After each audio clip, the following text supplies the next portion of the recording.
Hello, everybody. Um, Hope everybody's doing well today. Today is Monday. Um, just finished working out. Try to put some work in because I was pretty lazy this weekend. Anyway, while I was finishing up, I got a phone call from a company called Providence. They are a company that have a hospital. They took over a lot of hospitals all over the country, and it's a Catholic Christian. I think they're Catholic based company, and they took over a lot of hospitals. And they took over a hospital that I used to work at 20 years ago, called St. John's Hospital in Santa Monica. And I applied there. I don't know, I said it at the last few videos that I've said that I applied to the hospital that I used to work at. I was a surgical technician. Again, if you haven't seen my video, surgical technician is a person that assists the surgeon during surgeries, and they are in charge of instruments, setting up the room, preparing the patients and medications, sutures, all that. And I'm the person that would hand out instruments and cut sutures, retract, whatever the surgeon needs during the surgery. And surgical technicians are trained to do all sorts of surgeries: orthopedic, neuro, brain, heart, whatever. And I did that for about 6 years before I opened my martial arts school. And they just called me and they offered me a job. Man, it's a lot to think about, because before I said anything, I said yes. I took the offer. They're offering me a full benefits, good money, full time, and I don't know. I said yeah, I want to move forward with the offer, but there's still a lot of hoops to jump into. But basically, it's not that big of a hoops, unlike applying for LAPD or Sheriff Department, which I'm still in. Yeah, it's a lot happening. This kind of opens my eyes when it comes to changing my life, my career, starting all over again. My age, 51, big 5'1". Yeah, and also today I just got a phone call in the morning from the medical office in LAPD that the appeal that I sent them to redo my color test, which is probably gonna fail. Don't tell anybody. Just in case, I'm gonna do everything I can, but they approved my appeal, so I made an appointment for next week, Thursday, to go downtown in the medical office in LAPD office to redo that test for if the stars are aligned, that would somehow I rearrange those colors and I pass a color test. You never know. So why not go? So I made an appointment there too.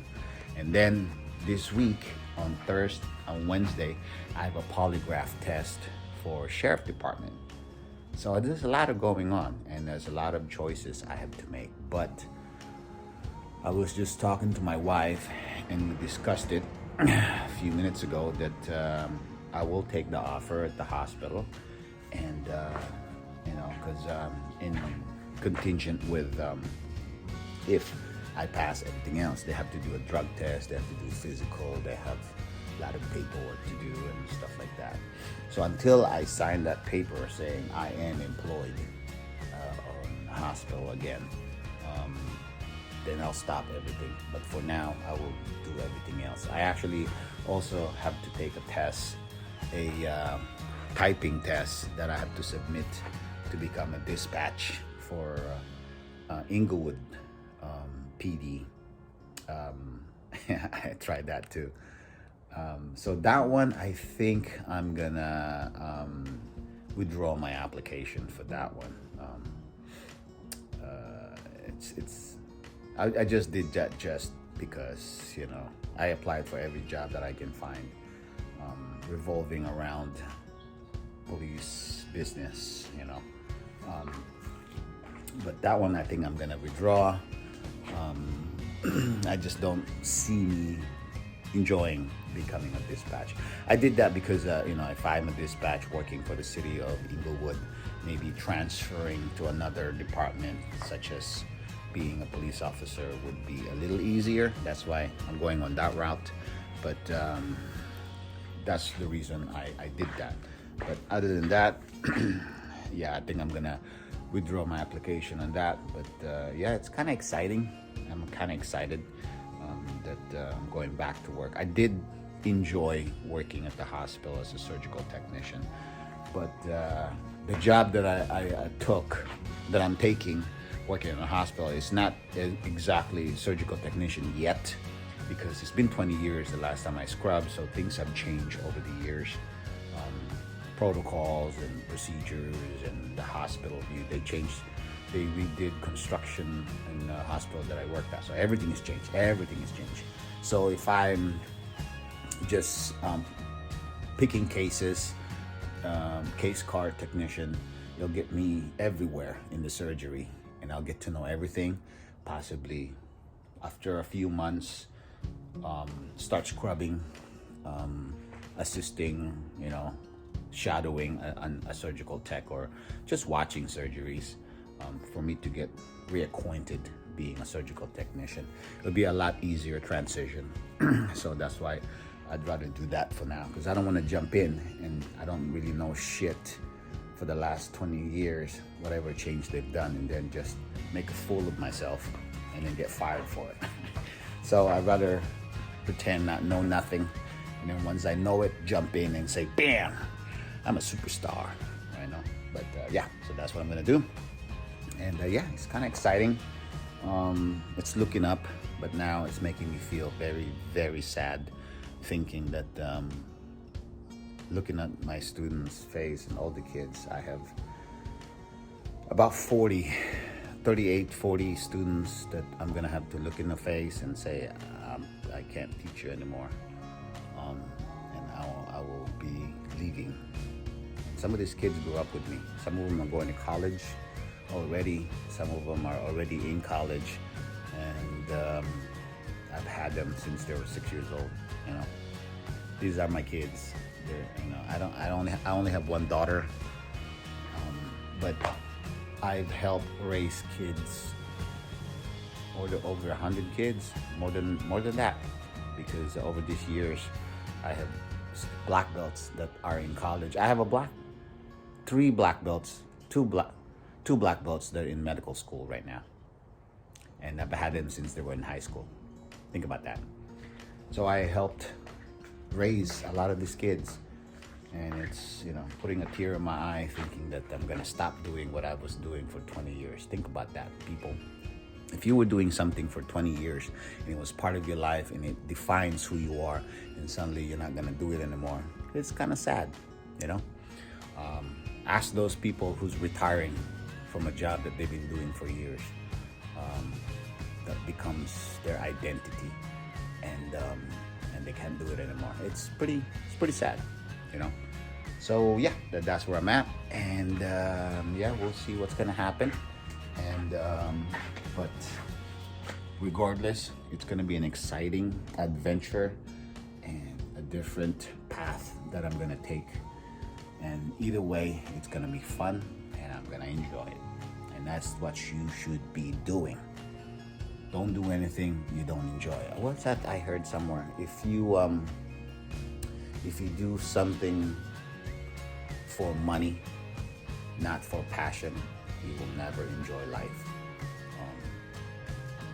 Do something that you would really enjoy. Money is good, of course. That's what life is about, you know. This is what the society we live at. We need to make money to make a living. But if you live in the city, unless you want to be a farmer, it's different. But yeah, money can help you be happy, but it's not everything. I don't believe that. And you know, I have money. We have money. I live in a house. I have 3 cars. You know, I live comfortable, but you know, does it make me happy? Yeah. Is it the only thing makes me happy? No. Again, it's something that everybody have to think about. Enjoy what you do. Do something that you wake up in the morning and say, I'm gonna do this today as a job. And you can't replace that. It's something that everybody should try to push. So now I'm gonna be doing that. You know, I'll wake up in the morning, possibly, and help somebody save lives and do surgeries. It's gonna be fun, you know. But for 20 years, I woke up in the morning going, I'm gonna teach karate today. I'm gonna teach martial arts today. I'm gonna train today. That's kind of cool. And it was my dream job. And now that I can't do it anymore because of pandemic, not that I can't do it, it's because it's gonna be more difficult now if I reopen my studio. I'm changing career. So that's where I'm at. All right, guys, stay cool. Failure is not an option. Keep on pushing, do something better, and be excited in life every time you wake up. All right, see you later. Bye. Boom.